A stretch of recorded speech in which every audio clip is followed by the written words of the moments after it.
Hi, I'd like to share a little story with you today. So sit back for the next 5 to 7 minutes and maybe learn exactly what it takes to be a successful internet marketer in today's world. So here's a story. There's this village on a small remote island that has none of the modern conveniences of today's society. The water the village needs to survive on is more than 2 miles away, but it is in uninhabitable parts of the island. So the father of every family has to make trips with buckets to bring the water back so his family can survive. So family number one, the father's name is Daiju, and in the native tongue that means hard worker. So every morning at 4 a.m., Daiju got up out of bed, put a pole across his back, and had a bucket on each end of the pole. So Daiju makes this trek through 2 miles of horrible terrain and brush and wind and rain, and he fills his buckets and he makes his way back.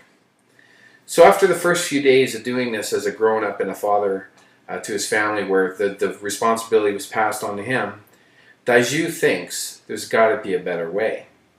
So Daiju thinks to himself, these 2 buckets of water only make it to lunchtime, and then I've got to go back again. And then again at dinner time, I got to go back again. I need more water than 2 buckets can hold. So Daiju gets a little smarter. So what does he do? He gets his wife to put a pole and 2 buckets on her back and gets her to start coming with him on these trips. Twice as much water per trip. This is a pretty good deal, right?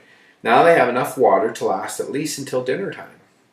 So then Daiju thinks, well, this would be great if I only needed to make 1 trip per day and had enough water for the whole family. So what does Daiju do next? Well, he gets his 2 kids some poles and buckets and he gets them to join along. So Daiju has solved the problem. His family works together and he gets enough water for making 1 trip per day.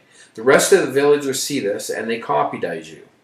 Daiju is revolutionary. He got his family to work with him and got all their water needs taken care of in only 2 hours out of the day. Every family in the village quickly copies Daiju and his family, except for one. In this family, the father's name was Farsham. In a native tongue, that's for dreamer. While Farsham did realize his family needed water, he made the trip every day by himself to get the water. In fact, he made 3 trips because he didn't want his family to struggle. All the villagers thought Farsham was crazy. He worked 3 times as hard to have the same results. Farsham was selfless and thought of his family before his own suffering.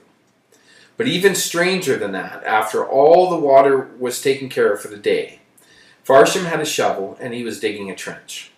Farsham was working harder than any of the other villagers, and the others laughed at him, saying, "You are crazy. What are you doing? You have no life. Your family's lazy not to help you, and you spend all your spare time digging. You are destined to a life of misery." Farsham ignored them. Every day after his 3 trips, that the water were completed, he would keep digging this trench. After several months, the trench was very long, and all the villagers could see was this trench that went off into the forest and the brush.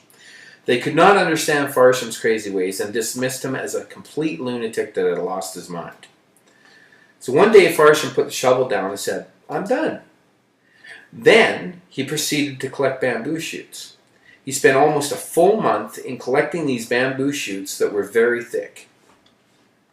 Farsham laid the bamboo shoots in the trenches he dug, and he connected them with the mud epoxy mixture that he created himself.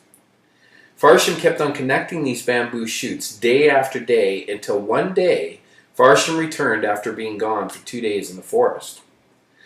So Farsham went to his hut where he put this bamboo shoot standing straight out of the ground, and he put his own makeshift valve on the end of it. Farsham turned the valve, and lo and behold, water flowed out freely and continuously until he shut the valve off. Farsham had been building a pipeline to the water, and now had water for his family anytime they needed it, and he would never have to work for that water again. He sacrificed 4 to 5 months of his time to create a permanent solution to their water crisis. He suffered and worked harder than the average person, and he sacrificed that time in complete misery to create a system that would let him relax for the rest of his life. So what is the moral of this story, and how does it relate to internet marketing, and more importantly, how does it relate to you? Well, you can either be a daiju that works hard all of his living days until he dies, or you can be like Farsham and work harder than Daiju did for a very short period of time and be done for the rest of your life. This is the life of a successful internet marketer. Now, I have already built a pipeline for you. All you need to do is drive traffic to the pipeline. Consider filling it with water.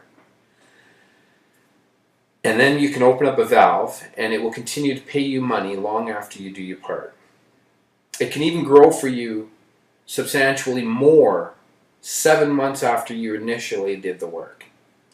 The system's done, it's ready for you, and all it needs is a 2 to 3 month commitment from you to work as hard as Farsham did, but this time you're just driving traffic to your website or pipeline, if you want to call it. Then you, like Farsham, can sit back and relax and enjoy the fruits of your labor. Now, before you run off and see what this pipeline is, let me tell you right up front, this is not for everybody. If you do not have a website, and you don't even ever want one, then close this video and forget about it. If you cannot learn to cut and paste and follow some very simple instructions and follow it in the time and order that is set out for you, then forget about it. Close this video and just completely forget that you even seen it. If you cannot focus on one task for more than a week, then this is not for you. However, if you can do all of the above 3 things, then click on the link below this video to see what I am talking about. If you are viewing this video on Facebook, YouTube, or some other social network site, then look somewhere on the page for the link and click on it. But before you do that, if you've enjoyed this video, make sure to leave a comment on my blog or the Facebook or YouTube or wherever this video is before you go and see the link. I'd love to hear from the people that watch my videos. So until the next video, I will see you.